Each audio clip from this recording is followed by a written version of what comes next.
Allô tout le monde, allô Noir. Salut Steph. Comment ça va? Pas trop bien aujourd'hui, hein? Donc, petit message d'intérêt public. Noir, la deuxième moitié de Refine, est malade aujourd'hui. Elle a perdu sa voix. J'ai perdu ma voix, guys, so je suis vraiment navrée aujourd'hui. It's giving, j'ai fumé trop de cigarettes dans ma vie. Mais j'ai pas été de concert, c'est juste que, genre, c'est ça, j'ai perdu ma voix, je me suis réveillée, puis ma voix était complètement rouillée. Fait que aujourd'hui, ça va être ça.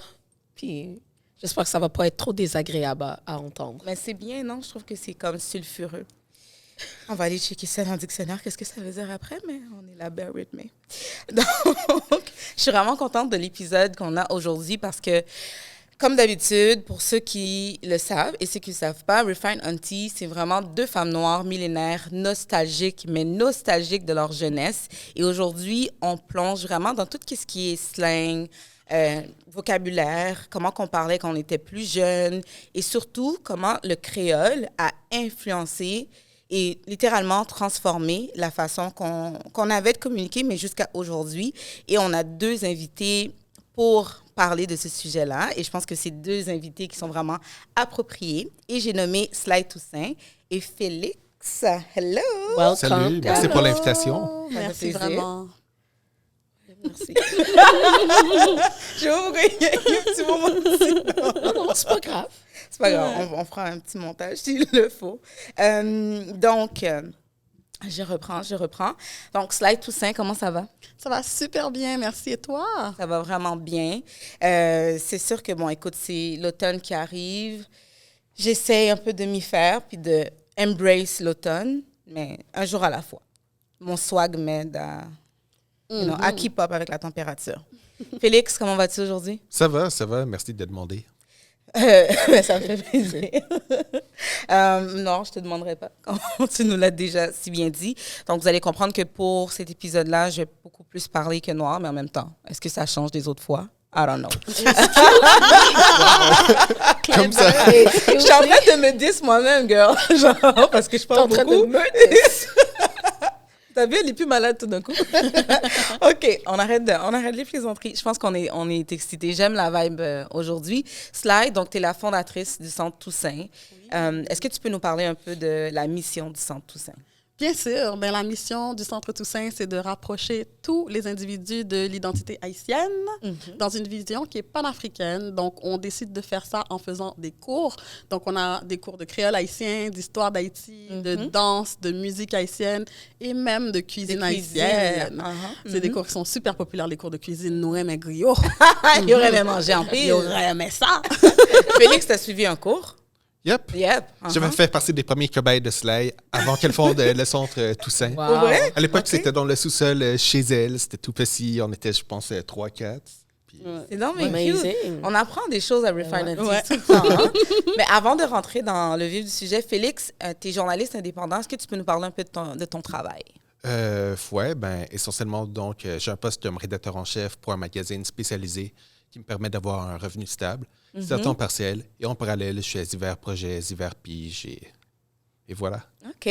Mais Félix, je pense aussi, je peux le dire, là, je sais que je ne suis pas la seule. Tu es quand même notre journaliste chouchou un peu dans la communauté, je veux dire les communautés que je dirais afrodescendantes, les communautés qu'on racise. Tu es quand même une source sûre. Dès qu'il y a quelque chose, on sait que Félix est toujours là, il va nous donner les updates. Donc, je te donne ce petit shout-out-là parce que tu fais du très bon travail. Ça fait vraiment plaisir. He's invited to the cookout. Et tellement qu'il arrive à l'heure, puis son ami Sly n'est pas encore arrivé, puis c'est elle qui a fait le cookout. En plus, j'avais fait l'effort d'arriver 3 heures en retard, puis c'était passé.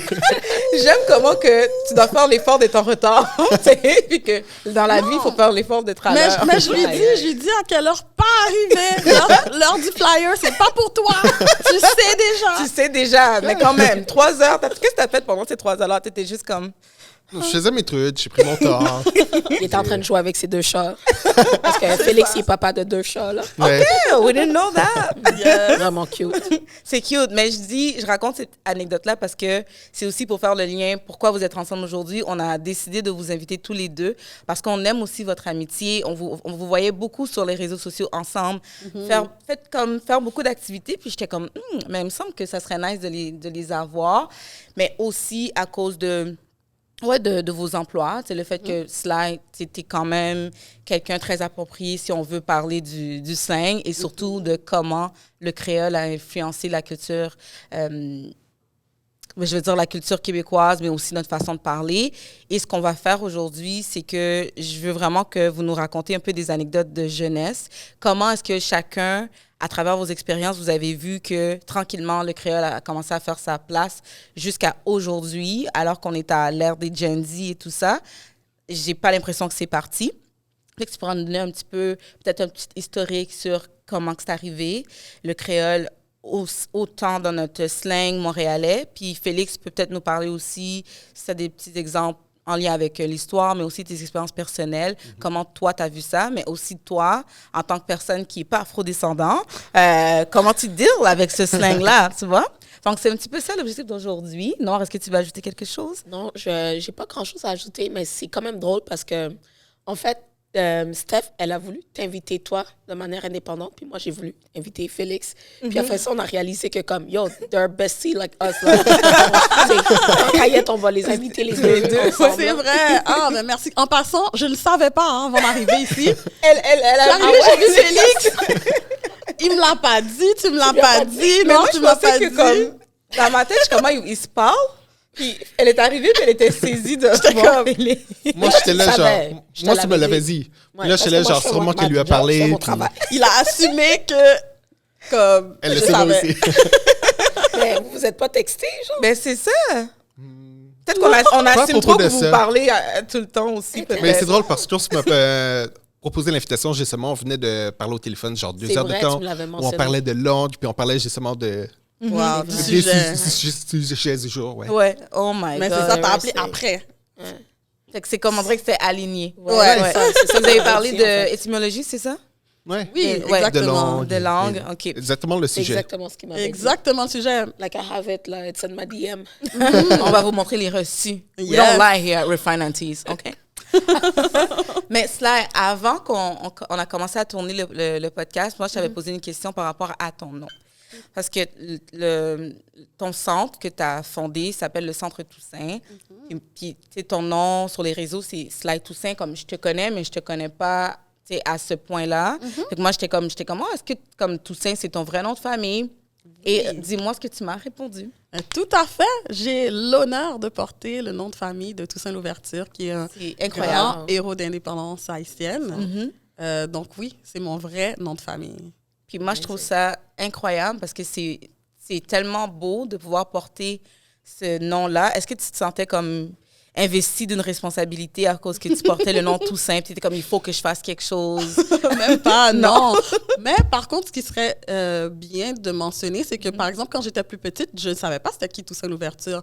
Alors, si les gens, bon, les jeunes, les enfants, comme ils le font toujours, ils vont trouver une façon de niaiser ton nom. Ils disaient Toussaint, ha ha ha, c'est comme les saints.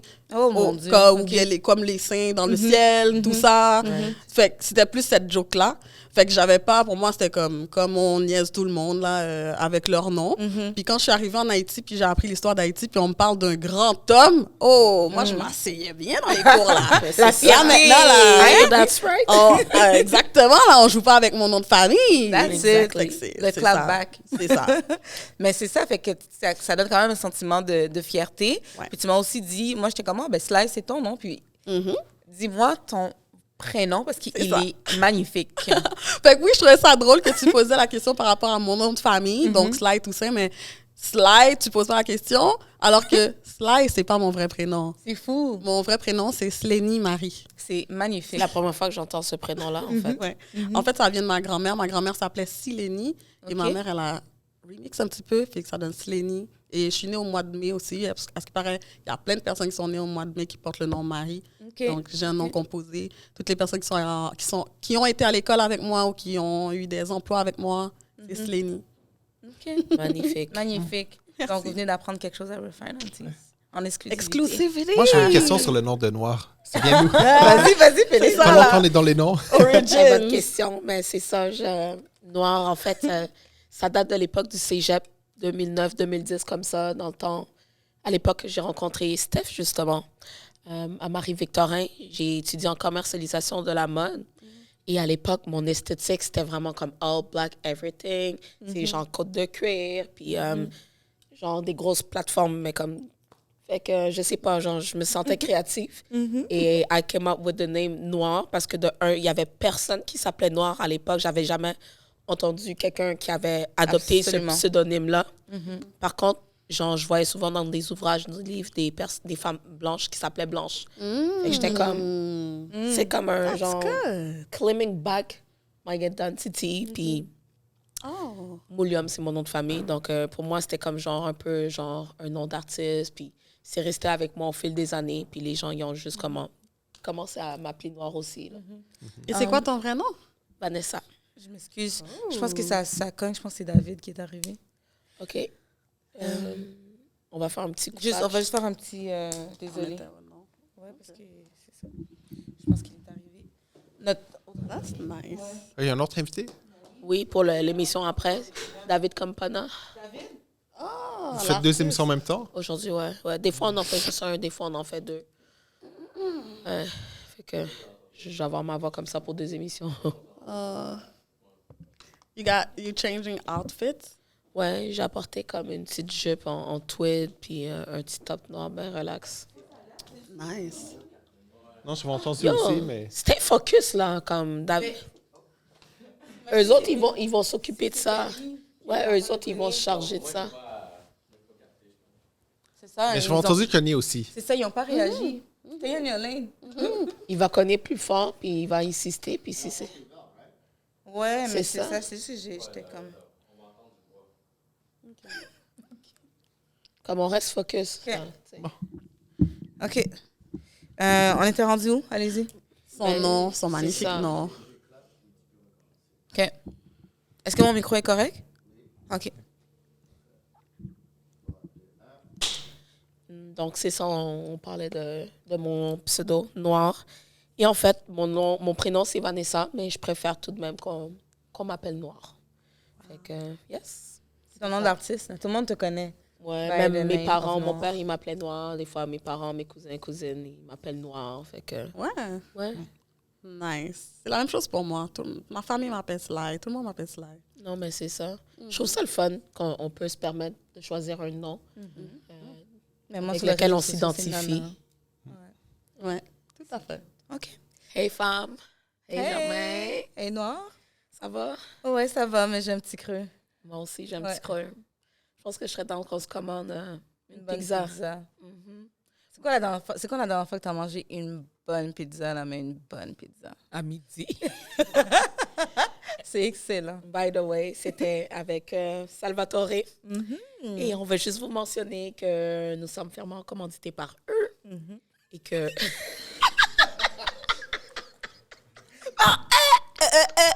This is the remix. Je peux pas. Vous voyez, C'est là guys? que je vais reprendre pour vous dire que on est vraiment, vraiment contents parce que notre épisode, notre podcast même, est commandité par les pizzas Salvatore. Fait que ce soir, qu'est-ce que tu vas faire? Tu vas prendre ton téléphone, tu vas composer le numéro de Salvatore, puis qu'est-ce que tu vas avoir en plus? 10%. Hein? En tease. Let's go. Mais c'est fou quand même, Sly, que tu savais pas la signification de ton nom, puis tu as décidé d'ouvrir un centre. Raconte-moi un peu comment ça s'est passé. L'ouverture du centre? OK. Long story or short? Short. Parce que we will dig after. Donc, je suis née ici, j'ai grandi ici, Montréal. Quand j'ai eu 9 ans, je suis partie vivre en Haïti. Donc, j'ai vécu là-bas de 9 ans jusqu'à 16 ans. Donc, 7 ans que j'ai vécu en Haïti. Wow. Ouais. Des années très formatrices pour moi aussi. Des années durant lesquelles j'ai développé tout un amour pour la culture haïtienne, puis vraiment développé beaucoup de connaissances et de compétences sur la culture haïtienne. Après, quand je suis revenue ici à Montréal, j'étais devenue l'experte de la culture haïtienne parce que tout le monde me posait tout le temps des questions à savoir premièrement, c'était comment Haïti? C'était comment ton expérience? Est-ce que c'est parce qu'on t'a fait des odes? C'est exactement ça. Tout le monde, je suis comme, yo, on a pimpé la forme en Haïti. On a pimpé cela. Non, c'est ça. Ils voulaient savoir c'est comment, est-ce que les préjugés, est-ce que c'est réel ou est-ce qu'il y a des trucs que j'aimerais leur apprendre. Ils posaient des questions sur la langue, comment est-ce qu'on écrit ci, comment est-ce qu'on écrit ça. Puis moi, c'est comme tu parles de ton entourage qui te posait ces questions-là. Exactement. Donc, les personnes qui connaissaient mon passé, donc ils savaient que j'étais la référence pour ce sujet.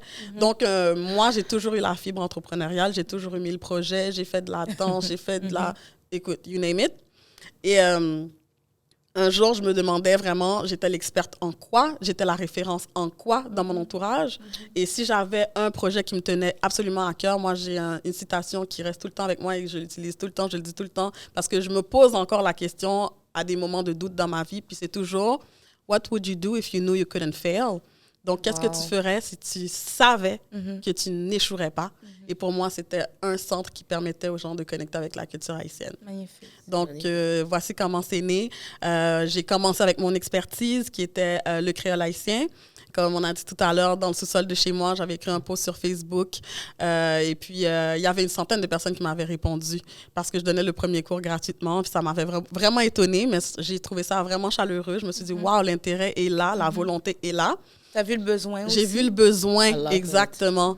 Et j'ai pris 10 amis parce que c'était chez moi. Ils n'étaient pas tout le temps assidus. Donc, ça faisait des séances de 3-4 parfois. Mais il y avait 10 inscrits. Et vraiment, ça m'a permis de tester mes plans de cours puis d'améliorer mes techniques d'enseignement. Puis après, j'ai une très bonne amie, j'aimerais aussi vraiment dire son nom, Carline Jeune. Elle a été la première formatrice du centre. Shout-out à Carline. Shout-out à Carline. Parce qu'elle a dit, Sly, moi, genre, je peux enseigner le créole haïtien aussi parce que regarde mon expérience, mon expertise, etc. Et je me suis dit, waouh! Tu l'as fait confiance, en fait. Ouais, ben on s'est rencontrés, on a parlé. Écoute, elle m'a vraiment même aidée à pousser davantage avec ma pédagogie aussi. On a vraiment... Écoute, maintenant, ça va bientôt faire 6 ans, là. Donc, on a vraiment poussé les choses ensemble. Puis voilà, moi, je me suis dit, ben si toi, t'enseignes le créole haïtien, moi, je peux y aller avec la danse maintenant. Donc, comme ça, de fil en aiguille, on a recruté de plus en plus de formateurs. Et puis, on a maintenant pignon sur rue, sur la rue Fleury. Coin Saint-Michel. Et on donne des cours aux enfants, on donne des cours dans des... Toute la famille, en fait. Il y a vraiment, c'est métier intergénérationnel. Et en tant qu'entreprise aussi, on a beaucoup grandi.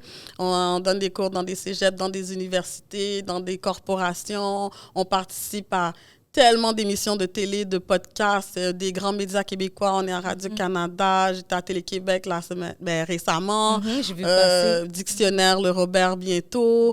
Écoutez, Bravo. on a bien cheminé. Vraiment, bravo. Vraiment, bravo. Parce que le travail que tu es en train de faire, je pense que c'est quelque chose qu'on aurait aimé aussi avoir quand on était plus jeune, qu'on n'a pas eu.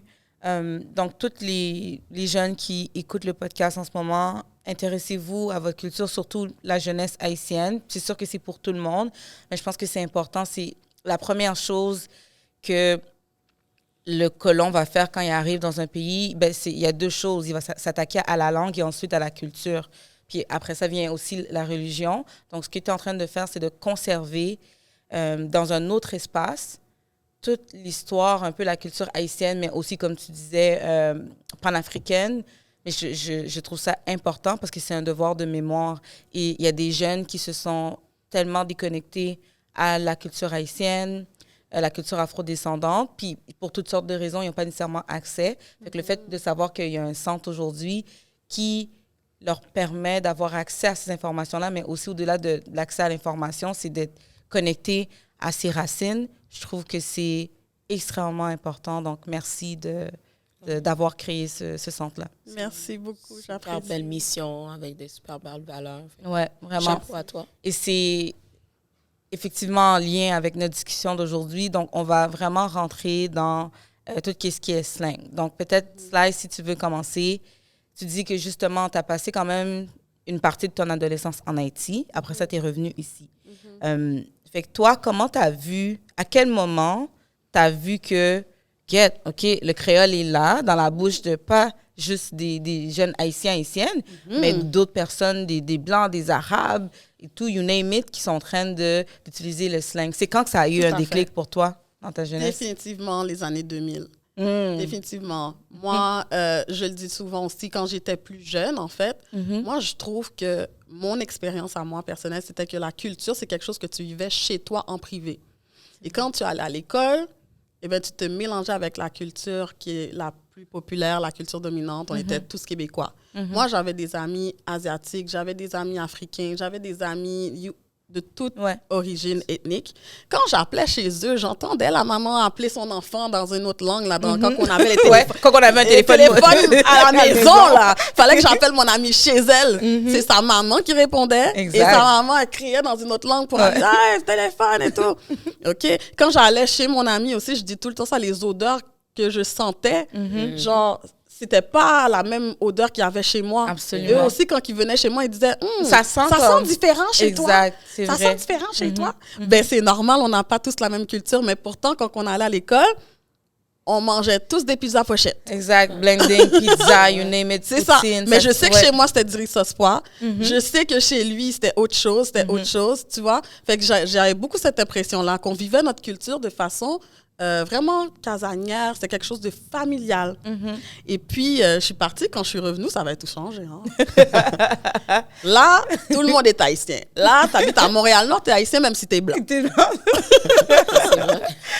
Fait que t'as vu ça comment, comme concrètement? Est-ce que c'est tes amis ou à un moment donné à l'école? Oui, ouais. mais c'est dans le langage courant. C'est pas besoin d'aller trop loin pour réaliser à quel point le créole haïtien a une puissance telle qu'elle s'intègre à toutes les langues qui sont autour d'elle, en fait. Donc, dans notre cas, le français du Québec. Et donc, que ce soit les professeurs aussi qui veulent des fois s'adresser avec les jeunes, ils vont utiliser le slang aussi. Puis, voilà. Donc, moi, ce qui m'a le plus étonnée, en fait, c'était de savoir que les gens ne savaient pas que certains mots qu'ils utilisaient c'était du créole haïtien? venaient du créole haïtien. Moi, c'est ce qui m'a plus marqué. J'ai dit, comment ça, tu dis « Ah, vague ». Et je te dis, tu dis un mot en créole, là, ils sont comme, hein? Non, c'est français, tout le monde dit vague. C'est ça qui m'a étonnée. OK. C'était en quelle année que tu es revenue? 2008. 2008, ok. 2008. Mais je venais quand même pour les vacances, là, beaucoup, durant les 7 ans. Mais définitivement, en 2008, ça avait complètement changé. Et j'étais vraiment contente, moi aussi, de voir que les gens étaient fièrement haïtiens. Ils se revendiquaient fièrement haïtiens. Ils étaient plus contents de parler créole un petit peu ce qu'ils pouvaient, puis d'employer des mots de créole dans leur langage courant. Puis après, justement, ça s'est partagé avec leurs amis. Donc, tout le monde parlait de la même façon. Nice. Puis toi, Félix, à quel moment que tu as vu... ben peut-être aussi partager ton expérience personnelle. À quel moment, toi, tu as commencé à utiliser les slangs, justement, du créole haïtien dans ton parler? Je suis quand même curieuse d'entendre un peu plus sur l'histoire de Philippe. De Félix. De Félix. Je m'excuse. Et de savoir dans quel quartier, quel arrondissement tu as grandi. Ben, ouais, moi, j'ai grandi, dans le fond, Rosemont. Mercier, un peu Saint-Léonard aussi. Mes grands-parents étaient là. Donc, vraiment dans l'est de Montréal. Et je dirais, moi, la culture créole, c'est venu vis-à-vis le sport. Okay. J'ai joué au football au secondaire. Donc, c'est vraiment avec le contact, avec... football, on parle de football américain. Football américain, oui. OK. Donc, c'est ça. C'est venu avec le contact, avec mes amis de l'époque. Après ça, via le football, souvent, on a commencé à jouer au basket aussi. Après les pratiques, on a commencé à jouer au basket contre l'équipe de basket de l'école. Donc... à chiller ensemble, tu as passé du temps avec ces gens-là. Pour moi, c'est vraiment venu via le sport. Donc, mon introduction créole. Donc, ouais, voilà. Comment, donne-nous des exemples, là, parce que tu vas pas juste passer comme ça puis dire oui, le sport. Est-ce que tes parents étaient comme, je sais pas, tu rentres de l'école puis tu as un nouveau mot, tes parents étaient comme yo. Félix, qu'est-ce que tu en fait, mes parents ont toujours été très ouverts sur le monde aussi. OK, Comme, nice. les gens ne le savent pas nécessairement, mais avant que je naisse, mes parents ont vécu 2 ans en Afrique. Ça en Afrique? Ils ont vécu aux Comores. OK. Donc, ils ont vécu 2 ans aux Comores. Après ces 2 ans-là, ils ont fait le tour de l'Afrique. Ils sont allés un peu partout. Kenya, Congo, Tanzanie. Donc, nice. ils ont fait le tour. Après, ils sont rentrés au Québec. Mais mon père, surtout, a toujours gardé cette ouverture-là sur le monde. Comme jusqu'à aujourd'hui, par exemple, il va cuisiner un maïsien en mettant de la musique indienne. où il va faire Cute. un couscous. Puis c'est ça. OK. Donc, il y a vraiment toujours gardé cette ouverture-là. Donc, j'ai été élevé aussi dans cette atmosphère-là. Mhm. Puis c'était quoi tes premiers slangs? Si on retourne, le jeune Félix qui sort de la pratique de football avec les gars, ça commence avec quoi, là, tranquillement? C'est quoi? Amène-nous un peu dans Je l'ambiance. sais pas, je suis en train de visualiser la scène. Ouais, moi, je sais ça. Amène-nous dans l'ambiance. Été 1999. 2001. 2001. Non, un peu plus tard. 2004. Ouais, 2004. 2004, 2005, 2006, dans OK. ces années-là. C'est Ah, beau. ouais. OK, je vais trancher, là. Été 2006. OK. Félix sort de la pratique avec les patinets. C'est quoi les slangs que tu utilises dans ce temps-là? Ah, ben We wanna justement, know. Patinet, c'en est un. Femme, qu'on écrivait. Ah, femme, bien FMMN, sûr, ouais. femme, parce que ça, c'était souvent femme. Vague qui revenait souvent aussi. Vague. Mhm. Mais est-ce que comme tu t'as pas comme réalisé que tu faisais ça, non? J'ai l'impression que toutes les personnes qui sont pas C'est juste venu, noires, genre, c'est naturellement. juste- exactement. On dirait que vous l'avez juste incorporé, puis comme... Est-ce que tu as senti à un moment donné que comme, je parle différemment maintenant, ou tu as juste... Pas vraiment, j'ai jamais vraiment eu cette prise de conscience-là, ou peut-être beaucoup plus tard, mais sur le coup, c'était juste genre, c'est comme ça que genre, les gens parlent, donc. Donc, c'est juste tu parlais comme ça sans trop se poser Non, la c'est question. OK, I like that. Noir. Non, ça va. Je suis en train de calculer, mais c'est vrai que souvent, excusez-moi, mais ton entourage va être influencé avec les personnes avec qui tu tiens. Mais ça, comme Slide tout à l'heure parlait justement, genre quand on va chez, mettons quelqu'un, il y a des odeurs. Mais moi, c'est peu importe chez quel ami, la mère haïtienne parlait toujours en créole à tout le monde, y compris Ouais. moi. Elle s'en foutait Ah, que ouais, tu les ne comprenais pas le créole. Ouais, c'est ça. Les c'est Haïtiens comme- s'en fichent, hein? Ouais. Tu vas parler créole, hein? Mais si tu sais manger, si tu sais manger créole, tu sais parler créole aussi. Ah, pas Moi, le je pense choix. que c'est ça. Puis, tu sais, j'ai aussi l'impression que le fait que, tu sais, moi, je suis née en Haïti, mais j'ai grandi à Montréal-Nord. Le fait que tous les gens, il y avait la pizzeria, il y avait 2 pizzerias. Il y en a une qui a fermé. Après ça, c'était comme Pizzeria New York for Life. Mais autour de la Pizzeria New York, il y avait plein de petits restaurants haïtiens. Et le fait que, justement, tout le monde mangeait la cuisine haïtienne, je pense que, veut pas, quand tu commences à incorporer aussi une sorte de cuisine dans ton quotidien, on dirait que ça vient aussi un peu avec la culture, fait que ça shift. Fait que, tu sais, oui, la langue, mais je pense aussi que ça passait par la nourriture. Et aussi, on va pas se le cacher, toutes les soirées qu'on organisait quand on était plus jeunes, à la musique, les choses qu'on entendait dans la musique. Et les gens ont commencé à apprendre ça aussi. Donc, j'ai l'impression que c'est comme une addition de toutes ces choses-là qui ont fait en sorte que la culture haïtienne est devenue aussi prédominante dans la sous-culture québécoise, qui a fait en sorte que tout le monde un peu a commencé à intégrer les choses. Mais moi, si je pense, par exemple, quand j'étais plus jeune, justement, j'ai pas non plus eu un moment où est-ce que j'étais comme, mais il parle comme ça. C'était juste toutes les personnes parlaient comme ça.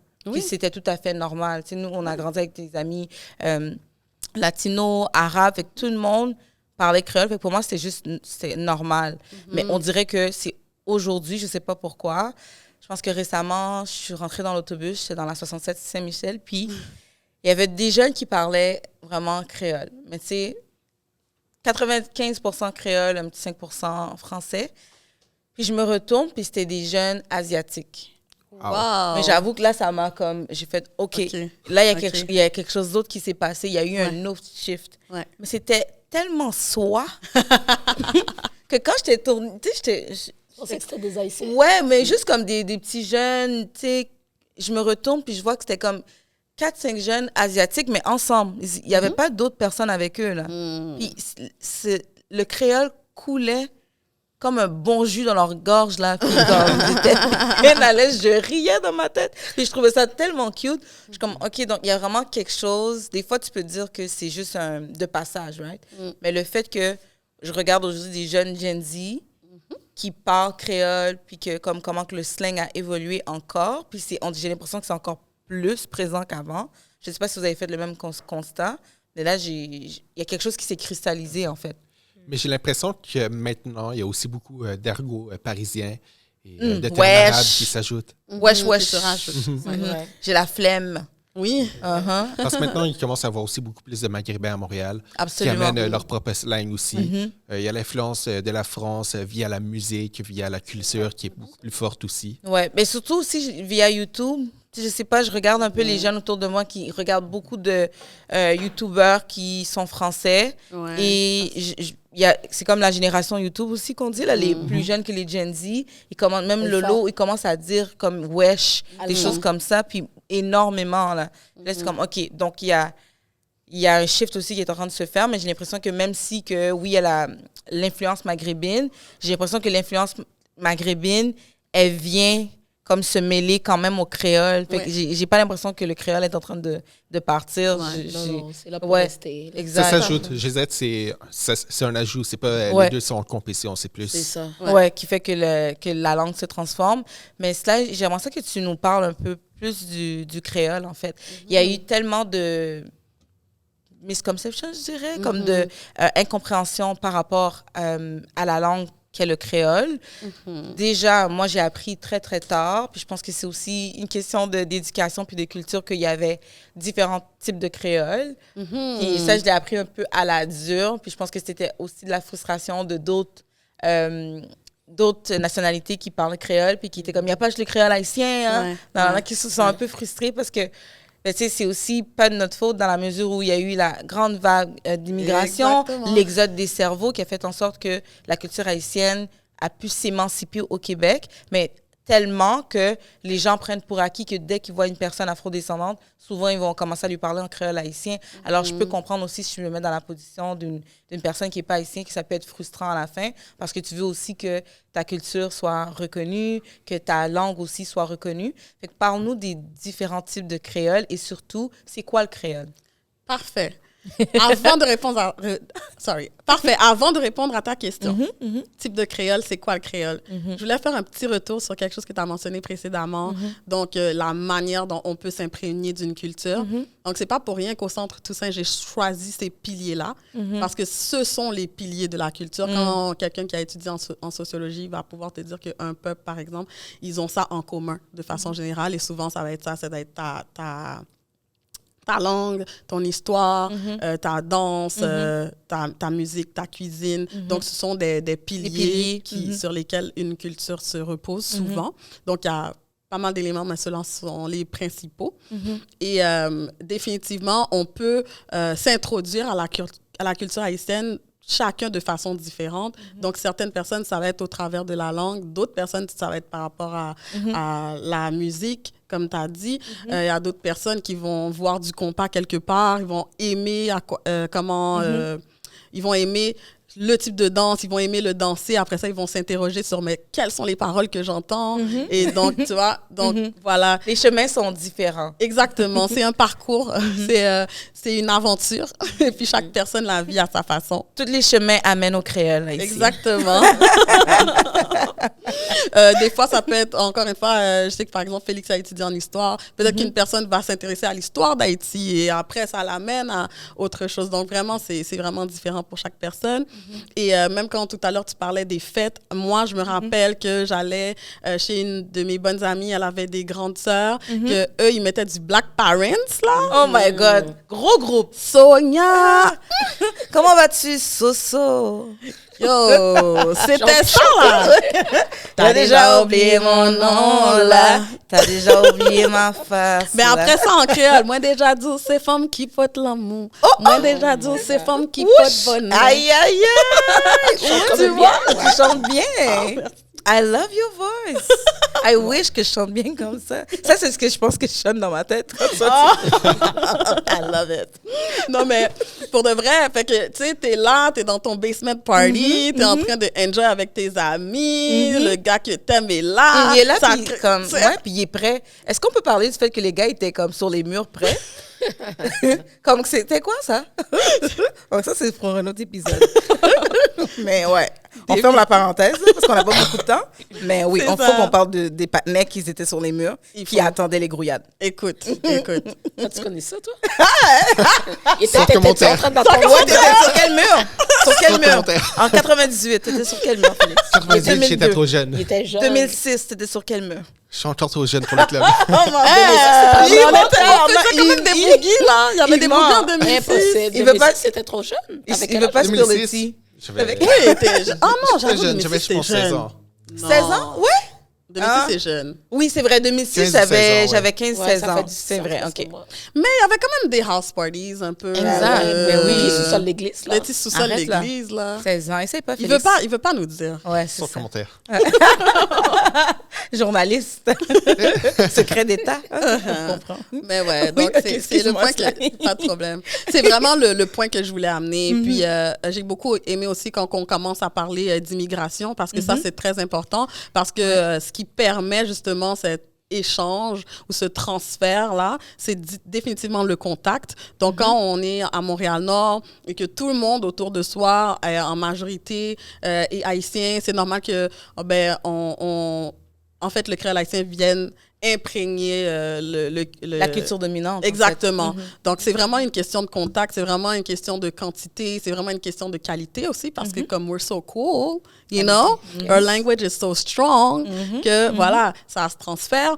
Après, je veux surtout pas oublier non plus l'importance de la musique, du rap, des choses comme ça, parce qu'après, la manière dont tu t'exprimes dans la vraie vie, c'est comme ça que tu vas aller t'exprimer dans ton art. Dans ton art, absolument. Donc, définitivement, de plus en plus, on va entendre des gens chanter, écrire de cette façon et ils vont utiliser les mêmes mots slang qu'ils utilisent quand ils parlent normalement. Donc, ça, c'est leur authenticité, c'est leur vraie vie, c'est comme ça qu'ils s'expriment dans la vraie vie. Donc, ils mettent ça en musique. Et là, ça voyage de plus en plus. Donc, moi, je pense que c'est vraiment, c'est tout un parcours. Comme j'ai dit tout à l'heure, c'est une aventure culturelle, c'est tout un voyage. Et puis, c'est comme ça que d'autres personnes qui aiment cette musique-là, même si eux, ils n'ont pas grandi à Montréal-Nord, c'est pas grave parce qu'ils aiment la chanson, donc ils vont apprendre les mots et tout ça. Donc, ça finit par nous rapprocher, en fait. Voilà, Ouais. voilà. Puis je sais que j'avais posé la question par rapport à c'est quoi le créole. On va y revenir pour que tu y répondes, mais ça me fait juste penser que, tu sais, quoique je sais que quand on était plus jeune, on a vécu quand même beaucoup de discrimination. Tu sais, le racisme était là, mais il y avait quelque chose de différent. Dans le sens que quand on était tous ensemble, on parlait pas vraiment de ça.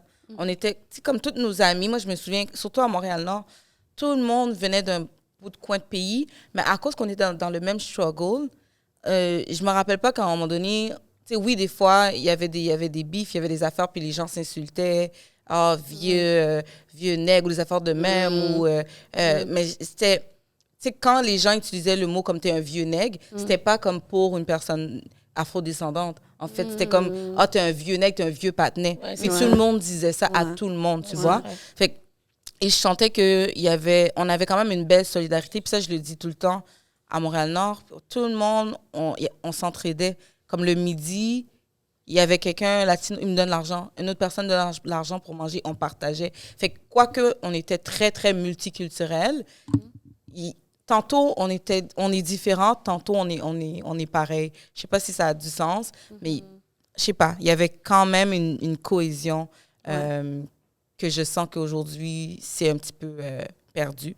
Mais si on revient à ce que je te demandais par rapport au créole, c'est comme je disais, moi, j'ai appris très, très tard dans ma vie qu'il y avait différents types de créole. Mais si on prend le créole haïtien spécifiquement, comment tu nous décris ça? C'est quoi, finalement? Premièrement, il faut dire que le créole, en fait, un créole, c'est un type de langue. Parfait. Avant tout, c'est vraiment la manière dont on décrit les langues qui sont formées à partir de au moins une langue européenne, souvent colonisatrice.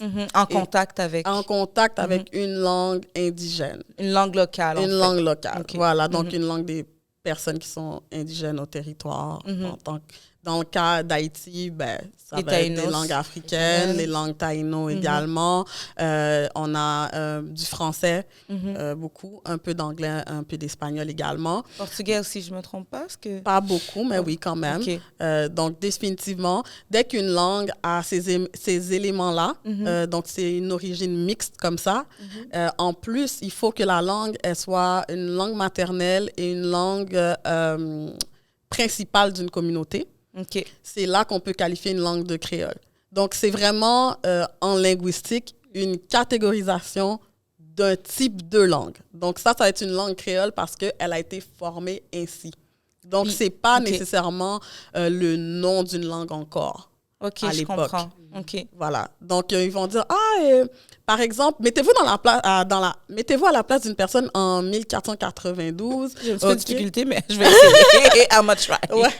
À Voilà. l'époque, même, le terme créole était utilisé simplement pour les colons qui étaient nés sur place. Exactement. Comme, mettons... Il disait que c'est un créole. Exactement. Exact. Ouais. Genre, t'es pas né en Espagne, t'es né en Amérique, donc t'es un Donc, créole. t'es un Exact. créole. C'est T'es- exactement ce que Ouais. j'allais dire. C'est vraiment Vos cerveaux le sont début. alignés. Voilà. C'est ça. C'est vraiment le début. C'est vraiment ça. C'est qu'ils utilisaient le mot créole pour parler des gens qui sont nés dans la colonie. Définitivement.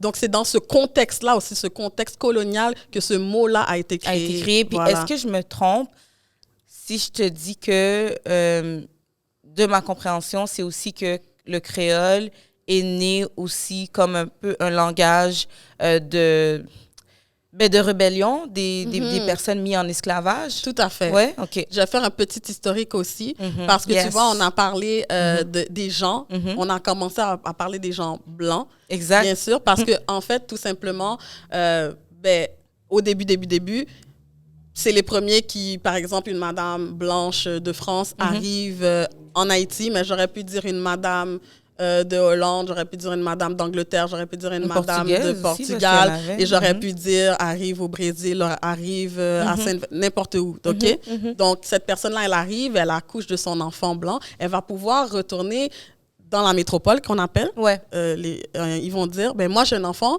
créole, parce que mon enfant est né dans la colonie. OK. Donc, né sur place, c'est ça. Donc, ça a pris du temps avant qu'on commence à appeler aussi la population noire comme ça. Parce qu'au début, il n'y avait pas de population noire née dans la colonie. Non, c'est ça. C'était des personnes qui étaient prises en otage, kidnappées, capturées. Mhm. Et ces captifs-là, ils les amenaient sur le territoire pour le travail forcé, réduits en esclavage. Donc, ces personnes-là n'étaient pas créoles. Hier, ils avaient un emploi dans leur pays, là. Ouais, absolument. Tu vois? Donc, ils n'étaient pas encore appelés créoles. D'ailleurs, ce type de personnes-là, ils avaient leur nom, puis ils étaient appelés des bossales. Oui, les beaux salles. Mhm. C'est ça. Et malheureusement, c'est un mot qui est très péjoratif parce que ça vient de l'espagnol, bossales, qui veut dire muselière. Et donc, le truc qu'on met dans les museaux des chiens pour pas Les animaux, pour pas qu'ils mordent. pour pas qu'ils mordent, exactement. Donc, on utilise jusqu'à aujourd'hui ce mot-là dans le créole haïtien et dans le français québécois aussi. Maintenant, pour dire quand une personne elle est brusque, elle est brutale, etc., on va dire « Ah, t'es beau sale, Ça te hein? guette beau sale. Ouais. Fait qu'en créole, on a le beau sale, puis même à Montréal-Nord, tu vas entendre des gens dire « Ah ouais, t'es vraiment beau T'étais sale, vraiment toi. beau sale, ouais. Peut-être dans le basket, « Ah, yo, ce gars-là, il joue beau sale et tout. Ça veut dire qu'il joue fort, Il il joue joue rough. rough. Exactement. C'est ça, tu vois? Puis j'ai l'impression aussi que ça ramène à un état animal. Tout à fait. Tu sais. Tout à fait. C'est intéressant. J'ai jamais entendu cette expression-là. Ah non? Non, même moi, ça? j'avais déjà entendu. Non, j'avais jamais entendu. Ouais. Ouais. Peut-être que j'ai jamais prêté attention. Mais... Ouais, beau sale, oui, mais c'était plus, comme je te dis, moi, comme souvent à Montréal-Nord, on utilisait ça quand on était plus jeune, puis c'était beaucoup utilisé dans le sport, justement. OK. Tu sais, pour dire que quelqu'un joue comme, tu sais, on va dire qu'il joue pas clean, on va dire qu'il est beau sale. Tu sais. Ouais. Ça partait beaucoup du sport, mais on l'a mis après dans notre façon de Ouais. parler. Fait que- C'est qu'une personne est Ouais. brusque, et, c'est ça, on va dire qu'elle est beau sale. Donc, bref. Jamais. We're learning things here. Mais c'est ça. Fait que après, ça prend un temps avant que ce type de personnes-là commence à se reproduire sur le territoire et eux aussi à être des créoles. Donc, après, ces personnes-là commencent à développer leur propre langage. Donc, vraiment, un langage de rébellion, un langage qui est formé à partir un petit peu de ce qu'ils ont en commun, qui est un peu la langue, Mais la langue du du colon. principal, la langue du colon principal. Mais après ça, ils vont adapter ça à leur propre sauce pour être capables de communiquer entre eux et ils vont créer des langues qui sont créoles. C'est ça qu'il faut comprendre aussi. Donc, toutes les langues, ils vont commencer à les appeler créoles. Les langues créoles, Et exact. c'est Fait que ça. c'est comme ça que ça commence. C'est comme en ça fait. que ça a Puis commencé. c'était surtout aussi, je pense, pour...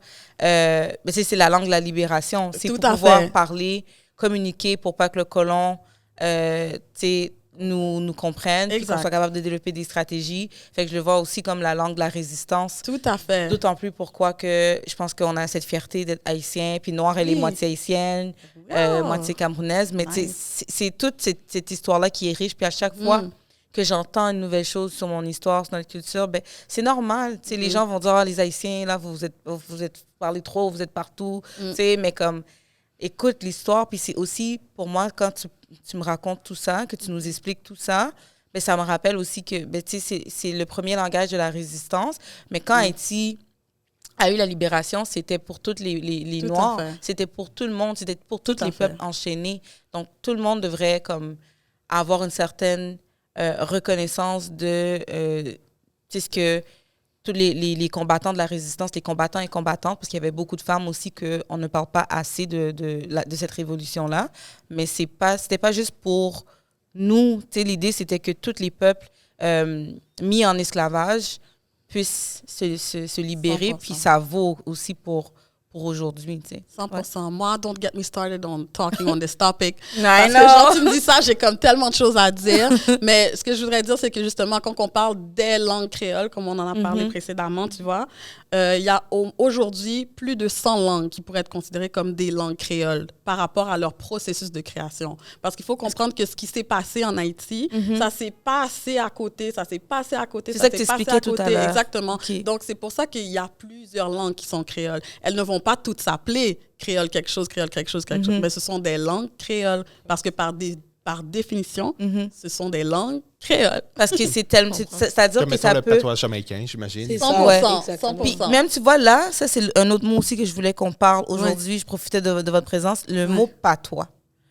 Ce mot-là, une autre affaire que moi, j'ai appris, je sais pas pour toi, Noir, mais moi, j'ai appris très tard que aussi, ça peut être péjoratif de qualifier une langue de patois. Mais moi, je sais, quand j'étais jeune, on disait toujours ça, le patois. Mais après, j'ai compris que, par exemple, tu sais, si on parle de la culture jamaïcaine, je pense que ça make sense. Puis si on dit un patois haïtien, ça marche pas. Mais je sais pas. Mais il me semble que le mot patois, c'est quelque chose qu'on utilisait comme à tort et à travers sans vraiment en connaître la définition. Je sais pas. Oui, alors, je peux répondre, mais c'est juste que je ne veux pas monopoliser la conversation. Mais Je te dis, j'ai trop de choses à dire. j'ai l'impression que dans le terme patois jamaïcain, c'est souvent parce que c'est un peu de l'anglais qui est comme un peu déconstruit. Un peu. Fait que c'est pour ça C'est qu'ils ça, je pense utilisent que non, c'est ça. Un patois aussi, c'est un type de langue. OK, c'est ça. Fait que quand Félix l'a utilisé, c'est bon, c'est ça? Oui, ben ça s'appelle comme ça. OK. Ça, c'est le nom de leur langue. Mais Ok. c'est pas péjoratif. Pas dans ce cas-ci parce que c'est le nom qu'ils ont donné à leur langue. OK. Et ça peut l'être dans certains Mais cas. ça Quand peut c'est, l'être, mettons, ouais. un patois régional que tu ne comprends pas, C'est ça va ça. être péjoratif. Parce que c'est ça. Parce que la définition d'un patois, ça va être une variété régionale d'une langue qui est utilisée vraiment dans une aire très petite, souvent rurale. Donc, ça vient avec une certaine discrimination parfois parce qu'ils vont dire que ça c'est mon andéa, ou bien ça c'est des gens Ouais, qui si on habitent- l'amène dans la culture haïtienne, Ouais. exemple, ou Oui, au Québec, donc n'importe région où, éloignée. n'importe où, dans quel pays, en fait, où ce que on va penser à la catégorie socio-économique qui est moins aisée, ils vont parler d'une façon aussi qui va refléter cette réalité-là. Et ça, les gens vont avoir tendance à... ils vont parler un patois. Parce que, comme de façon, la définition du mot patois, ça va être un type de langue qui est utilisé c'est une variété régionale, mais une petite aire. Et souvent, c'est tellement dans des endroits peut-être reculés ou des éloignés. personnes qui n'ont pas un grand statut économique que voilà, donc c'est comme devenu un mot qui est pour les discriminer, pour dire qu'en fait, toi, tu parles pas... Tu parles pas bien. comme bien, Tu exact. parles pas comme Ouais. la culture dominante. Tu parles pas comme les gens qui ont de l'argent. Tu parles pas comme les gens qui sont éduqués. Ta langue ne se rapproche pas non plus de la culture des colons, peut-être Ouais. aussi. Mais c'est que Parce ça crée... C'est ça. C'est que ça fait des classes sociales, en fait. Exactement. Donc, c'est plus une à ce façon niveau-là. de créer des classes sociales. Tout à fait. Mais c'est ça, c'est pour ça que moi, tu sais, j'évite, je l'utilise plus parce que j'ai peur de me tromper, justement. Genre, je sais plus à quelle sauce puis quand. Fait que je fais juste comme... Ben, c'est ça. Ouais. Mais c'est un peu comme, réducteur. C'est comme si je te disais, mais toi, tu parles pas français, là, tu parles un patois, genre. Ouais, Donc, c'est comme un peu la manière dont c'est utilisé pour comme dénigrer l'importance et disons, le grade que cette langue-là a par rapport à la langue dominante. C'est ça qui se passe. Mais dans le cas du patois jamaïcain, c'est cette manière de parler a dû s'être répandue dans toute l'île, que tout le monde parle ça. Tout le monde. Et eux, ils ont donné, quand tu regardes comment cette langue-là s'appelle, ça s'appelle le patois jamaïcain. Donc, le patois jamaïcain, c'est la langue que les Jamaïcains c'est la langue parlent. dominante. C'est la langue dominante. Et l'anglais standard, c'est plus une langue d'éducation, une langue plus sociale, disons. OK, nice. Et dans le cas de la Jamaïque, tu peux employer le mot. C'est ça. Ouais. C'est ça. Parce que c'est le nom qu'ils ont donné à leur langue. Ouais. Mais dans les 100 langues créoles dont j'ai parlé précédemment, il y a aussi le Tokpisin, par exemple, de la Papouasie-Nouvelle-Guinée. Il y a ceux qui ont les noms créoles. Il y a le créole haïtien, il y a le créole mauricien, il y a le créole séchellois, il y a le créole de la Guadeloupe, il y a le créole de la Réunion. C'est ça. Ouais. Mais il y a le papiamento, qui est aussi un créole, et ça vient du Cap-Vert. OK. Ouais, c'est ça. Donc, il y a d'autres. Tu sais, c'est pas obligé d'être appelé créole quelque chose pour que ce soit un créole. Un créole, ouais. C'est ça. Ce sont juste des langues qui ont le même processus de formation. Puis, c'est pas mal ça. Il faut s'imaginer que le processus de création linguistique a été similaire dans tous les endroits qui ont été colonisés. Puis, voilà. Et l'importance du créole haïtien là-dedans, c'est que dans toutes les langues créoles, les 100 langues créoles dont j'ai mentionné l'existence, le créole haïtien, c'est celui qui a le plus de locuteurs dans le monde et de loin. Tu vois, nous, on est à peu près comme à peut-être 12, 13, 14 millions, parce que, voilà, les statistiques, ça se fait pas assez souvent. Ouais. Mais on a besoin d'une petite mise à jour. On a besoin d'une bonne mise à jour. Mais comme si le prochain créole qui a plus de locuteurs, je me rappelle plus c'est lequel, malheureusement, il est comme peut-être à comme 4 millions, tu vois. Donc, il est vraiment loin derrière. C'est ça, il y a un gros gap. Oui. Après ça, les autres créoles ont beaucoup moins de locuteurs. Donc, à cause de ça, le créole haïtien, c'est comme aussi un créole de référence. Ouais. Puis aussi, voilà, si on prend notre contexte ici au Québec, ben, comme on a mentionné, étant donné que notre immigration noire, elle est majoritairement haïtienne, ben, c'est sûr qu'on a une grande place dans la société. Donc, c'est ça, c'est normal que notre créole prenne beaucoup de place et beaucoup d'espace, et il le mérite. Et en tant que colonie aussi, j'aime beaucoup mentionner qu'en fait, Haïti, c'est la première colonie européenne en Amérique. Alors, je répète, Haïti, première colonie d'Europe. Donc, il n'y avait pas d'autres pays européens qui avaient fait des colonies en Amérique encore. Ouais, c'est l'Espagne qui a été premier et ils ont décidé, moi, je commence là. Et le là, c'est Haïti. Donc, c'est pas plutôt République dominicaine? C'est collé. C'est la Ouais, même c'est la île. même Mais île, c'est mais l'île plus- Hispaniola. Ça s'appelait Hispaniola, Haïti. Hispaniola. avant. Ouais. C'est mais ça. c'est plus dans la partie est de l'île. Je pense que... Partout. Partout. Il y a un petit bif, là. Non, il n'y a pas de bif. Il a étudié en histoire. Je veux juste mettre ça sur le tapis, mais je veux dire, c'est l'île. C'est aujourd'hui que l'île est séparée. Mais quand avant, on pense à l'époque coloniale, c'était une seule et même île, Haïti, Quisqueya, Oboyo. Voilà. OK. Donc, Mais c'est fou. Et à Boyo. c'est Ouais. ça. Ça nous a amené comme loin dans l'histoire. Je pense que ça donne quand même une belle perspective. Puis là, j'ai envie peut-être de nous ramener un peu plus. Bon, aujourd'hui, comment vous voyez, puis peut-être je pourrais te demander ça à toi, Félix, comment tu t'as vu un peu justement cette évolution-là, toi qui es journaliste, qui est historien, ben, tu as étudié en histoire, donc je peux dire que tu es historien aussi, non? Non, pas Non? vraiment. C'est un métier, mais donc, c'est promu en histoire. Toi qui es journaliste, comment tu as vu un peu cette évolution-là avec les nouvelles générations? Est-ce que, ou peut-être que non, tu ne vois pas nécessairement que le slang a évolué. C'est quoi pour toi l'état un peu des choses? En fait, je dirais que c'est vraiment rendu dans la culture, point. On le voit dans la musique, puis même les médias maintenant s'intéressent au phénomène, justement. Les journaux vont faire des articles pour expliquer c'est quoi le slang que les jeunes parlent, d'où ça vient, ou, Ouais. c'est quoi ce langage de la rue. Puis, donc, c'est vraiment tout simplement la culture qui est rendue un peu dominante à Montréal. Ouais. C'est vrai qu'il faut quand même le mettre dans le contexte montréalais, parce que si on sort de Montréal ou du Québec, je ne sais pas à quel point encore que c'est là, mais j'ai l'impression que ça... C'est là. C'est Moins là, fort, ouais. mais c'est là. Ok. C'est Probablement. beaucoup moins là. Ouais. Mais c'est là. Vous serez surpris d'aller à Québec. Vous allez voir. Ah ouais? Vous serez surpris. Non, je te crois à 100%. Mhm. Félix, Yep. c'est quoi tes slangs préférés? Arrête de rire, hein. C'est quoi tes slangs préférés ou c'est quoi que tu utilises couramment, toi, dans ton quotidien, quand on parle justement de slangs qui ont été influencés par les créoles haïtiens? Mais déjà, comme journaliste, je ne peux pas vraiment l'utiliser dans mon langage professionnel. Mais Ouais, sinon, genre, avec amis, j'aime bien vague, Mhm, mhm, qui se traduit peut-être un peu plus difficilement, mhm, je dirais. Donc, vague, c'est simple, ça s'utilise bien. Puis, mhm. C'est quand, dans quelle phrase? T'es comme vague sur toi? Ah ouais? ouais, genre, ou vague, juste laisse faire, genre, Ouais. vague. OK, vague. OK. Et t'en as d'autres, c'est tout? C'est celui qui me vient en tête maintenant sur le spot, mais Et les femmes, est-ce que ça revient? Parce que quand t'étais plus jeune. non, maintenant, non. Tu dis que genre. Maintenant, on dit les moons. C'est fini les C'est femmes. ça, c'est Moon, C'est hein? une moon maintenant. Ouais. Hein. Ah ouais? Non, ça, c'est pour les jeunes, mais... Je sais. C'est les plus jeunes qui c'est les plus disent jeunes. moon. Je sais. Ouais. Oui. Qui Ça disent. Ouais, ils vont- My God, je suis pas à jour. T'as besoin d'une mise à jour, J'ai girl? besoin d'une mise à jour. Parce Mais que toi, tu travailles avec les jeunes. c'est vrai C'est ça. que c'est ça qui m'aide Et parce que c'est ça qui me, te garde. ça me garde, genre, à jour. Exactement. Puis comme moi, comme ils me le disent, puis des fois, ils vont dire des affaires, je dis, hey, hold up, a minute. T'as dit quoi, là? Ça Ouais. veut dire quoi? Ouais. Comme, j'adore, mais Moi il y a aussi. des choses que...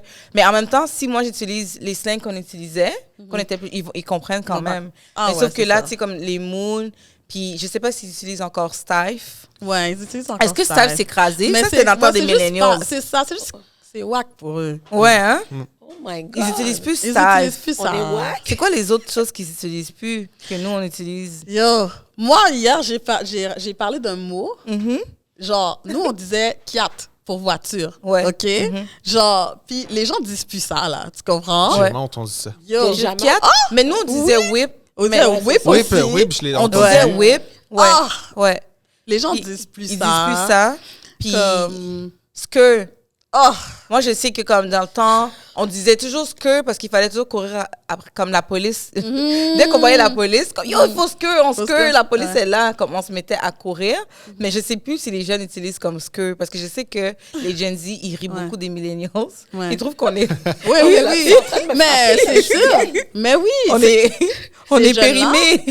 Ces jeunes-là On vont te est, faire nous, sentir on n'est bien. pas loin de la On date. vieillit. Oui, Ouais. comme le Ouais. berlingot de lait, il commence à Mais être pourri. il y a des mots créoles ici aussi comme blême. Mhm. Les gens disent plus vraiment blême. Mais nous, on y disait toujours On disait blême. tout le temps blême. C'est un truc normal, là. Jusqu'à Ah, aujourd'hui, on peut utiliser blême, là. Mhm. Comme, Là. mais je sais Ah, pas, t'es blême, man. des Ouais. blêmes, ouais. C'est vrai que même je l'utilise plus. En Tu fait. vois? Ben, j'utilise comme très rarement, mais en même temps, c'est là Parce que que tu sais c'est quoi. On Oui, dirait je que sais c'est c'est dans quoi. ton cerveau. Puis Mais... tu sais, quelque chose aussi que j'ai réalisé, puis je sais que probablement vous aussi en vieillissant, c'est que toutes ces slangs-là, au final, ils peuvent avoir deux significations. Il y a la signification qu'on s'est faite de toutes ces slangs-là, à partir du créole haïtien, tout ça, mais il y a aussi des mots purement, comme blême, c'est un vrai mot en français. Quand tu dis Oui. que quelqu'un est blême, c'est que la personne est pâle. C'est comme si Ouais. quelqu'un qui... Tu veux décrire quelqu'un qui est malade, en Genre fait. moi aujourd'hui. Oui, oui, t'es blême. Allô. Mais ça, c'est Blême, différent. but make it cutesy. C'est différent, ça. C'est Oui. parce que... Mais il y en a beaucoup des mots comme ça. Il y en a beaucoup des mots comme ça parce que, en fait, le créole haïtien a été formé dans les années 1500-1600, donc 15e, 16e, 17e siècle, voilà. Ouais, 16e, 17e Et, siècle. ouais. Mhm. Et à cette époque-là, les colons français, ils avaient l'ancien français aussi. Donc, les mots, il y a beaucoup de mots en créole haïtien qui viennent de l'ancien français. Et c'est pour ça que je trouve aussi qu'il y a beaucoup de similitudes avec le français québécois. Parce que Absolument. nous aussi, au Québec, on a certains mots comme ça qui sont de l'ancien français. L'ancien français. Et Ouais. D'ailleurs, c'est ça. Le Ouais. joual québécois est beaucoup plus proche de l'ancien français que le français de France. D'aujourd'hui. Exactement. Ouais, hein, Parce Exactement. que des siècles d'isolement ont fait en sorte que le Québec, donc sa langue a évolué différemment. Et surtout aussi, il y a toujours eu ce combat-là pendant des siècles de vouloir protéger de la culture dominante et surtout aussi des tentatives d'éradiquer la culture à travers donc différents événements historiques. Donc, il y a toujours eu cette volonté-là de se préserver, se battre pour garder la langue comme elle est. Donc, elle est beaucoup plus figée dans le temps, Dans le temps, que ouais. le français de France. l'est. Ouais. Tout à fait. Absolument. Puis je pense à... Tu sais, tu parles, puis ça me fait penser à des mots comme malandrin. C'est malandrin. C'est ça. La fille qui est malandrin. Tu sais, mais comme- Mais il y en a plein un des malandrin, mots. ça a une vraie signification. Oui, tout à C'est fait, vrai, faut la tout à trouver. fait. Moi, je dis tout le temps que le créole haïtien m'a aidé à mieux Parler connaître le français. français. Parce Moi que aussi. tu apprends des mots qui sont plus uniques et voilà, dont les gens ont oublié la signification, tu vois? Puis tu vois, un malandrin, c'est un voleur, Oui. un vagabond Oui. dangereux. Tout à fait, malandrin. Non, je suis d'accord avec elle. Donc, je répète, un malandrin, c'est un voleur ou un vagabond dangereux. Hein? Un chef bandit. Oui. Mais quand nos parents nous disaient ces choses-là, là, c'était bien senti, en fait. La fille, Ma mère m'a jamais malandrin. traité de malandrin. For you, sis. Mais elle a dit d'autres choses. Donc on a tout pris, OK? Don't even try. On a tout pris dans ces mots-là. Puis, tu sais, ça fait que moi, c'est plus vraiment en vieillissant que j'ai réalisé à quel point que finalement, ces mots-là qu'on utilisait de façon banale et tout, avaient des vraies significations, mais en même temps des significations qui étaient accurate à Oui. ce qu'on utilisait, Oui, en oui, fait. non, Parce que 100%. nous, on ne savait pas. C'est justement Ouais. ça qu'on n'a pas. Mais par contre, il y a beaucoup de monde qui ne savent pas non plus nécessairement écrire ces mots-là. C'est vrai. Qui les utilisent, mais sans savoir. Comme l'exemple qui vient en tête, c'est chasse, que je vois toujours massacrer partout. Même mon C'est marié, vrai, qui est c'est pourtant vrai, c'est haïtien. difficile, c'est vrai. Comment tu l'écrirais, toi? T-C-H-A-S. Chasse, oui, il y a le C'est T ça. avant, oui. C'est ça. Puis aussi, il y en a un autre aussi qu'il y a pas beaucoup un d'erreurs. IAS? Non, non, Tu vois? non, mais tu vois, il y a Non. beaucoup de monde qui le massacre comme ça, mais Mais moi, je sais pourquoi. C'est parce que nos claviers sont colonisés. Puis ils veulent corriger des choses. Fait que comme quand tu essaies d'écrire quelque chose, ils veulent te corriger. Donc, c'est pour ça que les gens se trompent. Mais Fait que là, tout ça le monde crée écrit comme des ça. nouvelles versions. Ah, Mais... Attends, j'ai oublié qu'est-ce que j'allais vous dire. C'était drôle. Ah oui, j'ai oublié, c'est drôle. Non, il y en a un autre aussi, il y a beaucoup de personnes qui se trompent. C'est sur... c'est commun, là. On l'utilise souvent. Aidez-moi. Il y a C'est-tu de chasse, l'eau? mais... Comme, C'est-tu de l'eau que les gens disent glow? non, pas de l'eau. Whatever. C'est comme... bagaille. Ah, Je l'ai. Ah, ok. Oui. Oui. Voilà. Oui, Ok. mais tu sais, comme bagaille, on peut dire un bail. Tu sais, Ouais. on peut le décliner. Mais Ouais. ça, il y a beaucoup d'erreurs aussi. Puis j'ai Ouais. probablement été coupable de l'avoir mal écrit. Ouais. Ah, Fait que oui. bagaille, c'est quoi la vraie façon de l'écrire? Est-ce qu'on peut, Ouais, je suis curieuse. une fois pour tout, Mhm. dire la Ouais. seule et unique façon qu'il faut écrire bagaille? Take notes. B-A-G-A-Y. Yo, je l'avais. tout simple.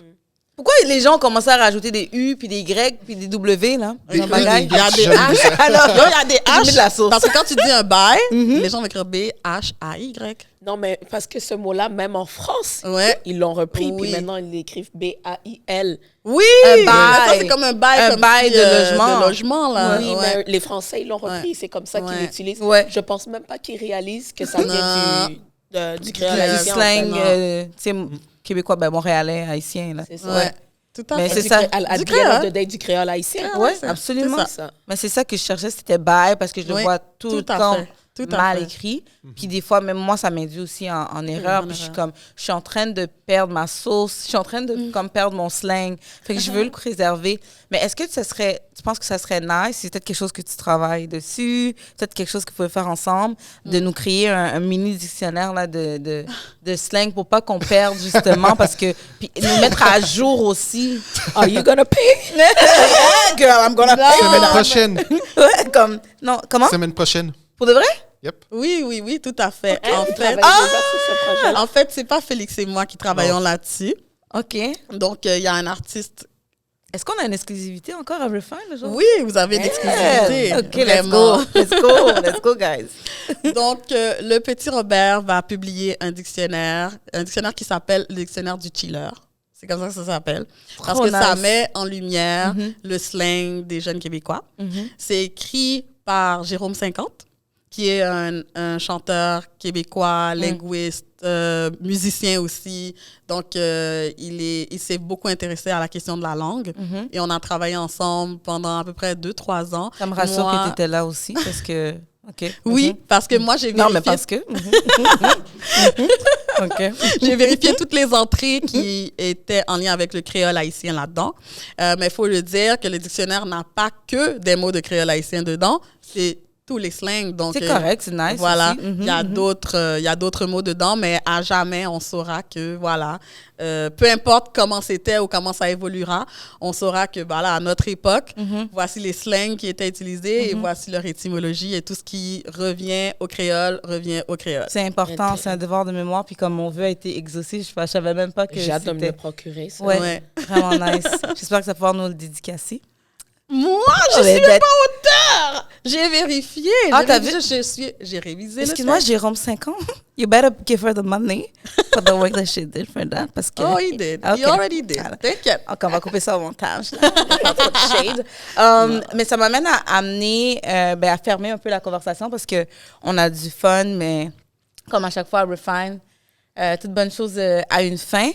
Puis je veux pas finir sur une note salty, mais en même temps, je pense que c'est important d'en parler parce qu'on a parlé justement à quel point qu'on était fiers, comme que le créole haïtien, a une partie assez dominante dans notre slang, dans notre façon de parler au quotidien, mais ça m'amène aussi à vous demander le côté un peu plus sombre de ça. Est-ce qu'il y a un sentiment aussi d'une manière ou d'une autre de cette fête approprier un peu sa culture puis qu'il n'y a pas un retour d'ascenseur parce que je regarde comment que justement on parle de cette culture-là qui est venue, qui est dominante, qui est présente, mais en même temps quand je regarde la condition des personnes afrodescendantes, des personnes haïtiennes, on s'entend qu'il y a quand même beaucoup de travail qui reste à faire. Puis si une partie de la société contribue comme ça, au niveau économique, à tous les niveaux, à faire vibrer une province, à faire vibrer une ville, mais j'ai l'impression qu'il y a quelque chose qui manque un peu. Parce que les jeunes, si on s'est créé ces slangs-là aussi, il y avait une raison. C'est parce qu'il y avait un sentiment d'être exclu que ça a commencé à être créé. Puis pourquoi que les autres personnes qui ne sont pas haïtiens ou afrodescendants se sont appropriées ça? C'est aussi, je pense, parce que c'est des personnes qui étaient exclues d'une manière ou d'une autre. Si ce n'était pas au niveau de la race, c'était au niveau économique, au niveau social. Donc, j'aimerais vous entendre là-dessus. Comment vous vous sentez par rapport à ça? Parce que je pense que c'est quand même important de moi, parler. comme blanc, je ne peux pas vraiment dire ça, mais par contre, Ouais. j'ai toujours essayé de respecter la langue, c'est-à-dire de bien écrire, par exemple, les mots, de les utiliser dans le bon contexte. Puis, De célébrer, en fait. ouais, Ouais, exactement. célébrer la langue. And that's why we love you, Félix. Merci. Thanks. Sly? Oui, ben moi, je suis tout à fait d'accord avec ce que tu viens d'exprimer. Moi, je pense que ça commence définitivement par l'éducation. Quand on parlait du dictionnaire, justement, on parlait de à quel point, tu vois, même si j'utilise le mot, je sais pas moi, j'utilise un mot en créole haïtien d'origine qui vient du créole haïtien, j'ai pas nécessairement l'occasion en même temps de dire que, ça vient du créole, tu sais, je vais pas dire vague, entre parenthèses, créole, et dire ma phrase, là, tu vois. Donc, il y a des fois ce côté-là où on n'est pas conscient, et même si on est conscient, on ne transmet pas. Donc moi, je trouve que c'est crucial qu'on commence à réaliser l'importance de l'éducation et de la transmission de l'éducation. Souvent, les parents haïtiens, ils vont souvent penser, par exemple, que vu que je parle créole à la maison, mon enfant va automatiquement parler créole. Exactement. C'est pas aussi simple que ça. Là. Et non, pas du tout, pas du tout. Donc, pour moi, ça passe beaucoup par l'éducation et d'où l'importance du Centre Toussaint que j'ai décidé de créer et d'où pourquoi j'encourage toute personne à venir prendre un cours. On a changé nos formules et ça permet vraiment aux gens de pouvoir prendre une leçon s'ils le veulent. Donc, si les gens veulent que l'histoire du créole haïtien, ils peuvent aller l'apprendre. Si les gens veulent que connaître l'alphabet puis être capables de bien écrire les mots, ils pourront. Puis si les gens veulent que connaître, je sais pas moi, la conjugaison, ils peuvent le faire aussi. Fait que ça permet en fait à toi-même de t'asseoir dans tes connaissances, mais c'est comme ça que tu es capable aussi de les transférer par la suite, parce que c'est comme ça que ça reste en vie. Parce qu'on le sait, après, nous, on est les aunties maintenant, là. We're living, tu comprends? Nous, comment on parle, notre manière de penser, c'est plus ça qui est cool. Eux, ils vont aller créer leurs propres choses, alors c'est aussi à nous de faire une belle transmission. Et moi, je trouve que, comme on a dit au début, voilà, il y a plein d'autres langues autour de nous, il y a plein d'autres cultures, puis moi, je trouve qu'elles sont toutes belles. Hein? Absolument. Par contre, je dis tout le temps, la tienne, tu l'oublies pas. Tu vois, c'est comme un arbre. Et je dis tout le temps ça, peu importe où tu amènes tes branches, amène-les le plus loin possible. Change les couleurs de toutes tes feuilles, mais tes racines, là, elles ont besoin d'être solides, elles ont besoin d'être profondes pour que tu continues à rester en santé. Donc, moi, je pense que c'est la plus belle métaphore qu'on peut faire par rapport à la culture puis l'identité. Alors, c'est pour moi, ça passe par là aussi, par une certaine responsabilisation de nous-mêmes avant tout. Et de s'approprier notre culture, puis de la transmettre aux futures générations. Puis ensuite, ne vous inquiétez pas, là, les autres, ils suivent. Moi, dans mes cours, j'ai des Québécois, j'ai des Asiatiques, j'ai des Arabes. Il y a plein de gens qui sont curieux de notre culture, puis qui sont contents de la vivre. Puis moi, je trouve qu'on a une culture qui est exportable, même c'est même un produit, comme tu viens de le mentionner, qu'on est capable de rentabiliser de la même manière que, je sais pas quoi, les Italiens vont rentabiliser, je sais pas moi, leur mode, ou les K-pop, là, tout le monde écoute la musique coréenne, on écoute les mangas en langue originale, sous-titrée, on comprend pas, mais on regarde, on aime quand même. C'est parce que c'est le pouvoir de la culture, c'est le pouvoir... On consomme leur culture. Notre culture aussi, elle est parfaite pour ça, alors je vous encourage à l'utiliser. Okay. Ouais, mais c'est pour ça que pour moi, c'est pour ça que je vous posais la question, puis j'aimerais ça aussi d'entendre Noir, parce que autant que, justement, cette culture-là, on la partage aux autres et tout ça, puis j'aimerais ça aussi que ce soit les jeunes de cette culture-là qui bénéficient des retombées, parce que quand des choses sont créées, comme des recueils ou des choses comme ça, mais pour moi, c'est aussi important que ce soit les produits qui sont créés, puis les retombées, qu'on s'assure aussi que ça serve les jeunes ou les personnes qui font partie de cette communauté-là, parce qu'il y a beaucoup de jeunes qu'on laisse de côté, puis pour toutes les raisons qu'on sait, puis quand c'est eux c'est leur culture, c'est leur slang aussi, ça leur appartient.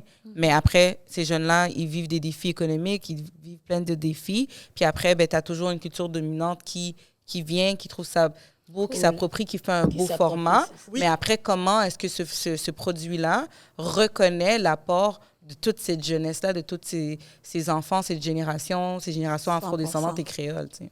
Voilà. 100%. Ouais. Qu'est-ce que tu en penses, non? Ben, je suis tout à fait d'accord avec toi. Genre, je pourrais pas vraiment élaborer, mais comme tu dis, je pense que des fois, la ligne, elle est mince quand on parle de l'appropriation, en fait, d'une culture. A des avantages, surtout que les personnes plus occidentaux peuvent tirer profit davantage. Mais non, je suis d'accord avec toi que ce serait le fun. Je sais pas comment, genre, mais que les personnes, justement, de ces communautés, de nos communautés, profitent de les retombées de cette culture-là. Parce que, tu sais, pour moi, une façon concrète, ça serait que quand, justement, il y a tous ces sujets-là, il y a des podcasts, il y a plein de choses qui ont été créées dans les dernières années pour parler des slangs, mais c'est qui parle de ça? Donc, il y a tout le temps un peu une personne de la culture dominante qui prend ça, qui est comme, ça serait bon, ça. Mais après, c'est aussi des retombées économiques pour cette personne-là, mais aussi la station qui produit ces émissions-là. Mais pour moi, j'aimerais ça, un jour, voir 4 jeunes haïtiens c'est leur culture, c'est eux qui amènent ce slang-là. Moi, j'aimerais ça voir 4 jeunes à Radio-Canada, à Télé-Québec qui parlent et non des personnes qui parlent à leur place. Puis je m'inclus là-dedans aussi. C'est pour ça que je fais le travail avec les jeunes, parce que je veux qu'ils soient au cœur de notre attention, puis qu'ils soient au cœur des espaces à chaque fois, on essaie de les tasser de ces espaces-là. Mais c'est eux qui font cette culture, puis cette sous-culture, en fait. Ce serait une façon très concrète de s'assurer que on redonne à la communauté ce qu'elle a semé, en fait. Voilà. 100%. Bien dit. Ouais. Bien dit. Merci. Mais sur ces paroles, on va se laisser. C'est vraiment un plaisir. Je ne sais pas, Félix, si tu voulais rajouter quelque chose. Non, pas vraiment. Simplement, merci pour l'invitation. Ça me fait plaisir. Vraiment, merci. Cela d'avoir accepté. C'est toujours un plaisir d'échanger avec toi. Merci pour toutes ces connaissances. Merci pour ces nouveaux savoirs qui ont été vrai. transmis. Je pense que j'ai quand même appris pas mal de choses. It was a masterclass. Yeah. En accéléré. I love it. Merci, Noah, de tenir forme, même si tu étais malade. Merci à toi d'avoir géré le plus gros de la discussion. Il n'y a pas de souci, il n'y a pas de souci. Tu n'as pas besoin de trop parler de toute façon. Ta présence shine dans la caméra. And that's it. That's all you have to do, girl, is be there. Je vous adore, je vous remercie. Et à la maison, je vous dis à la prochaine. À bientôt, guys. Bye.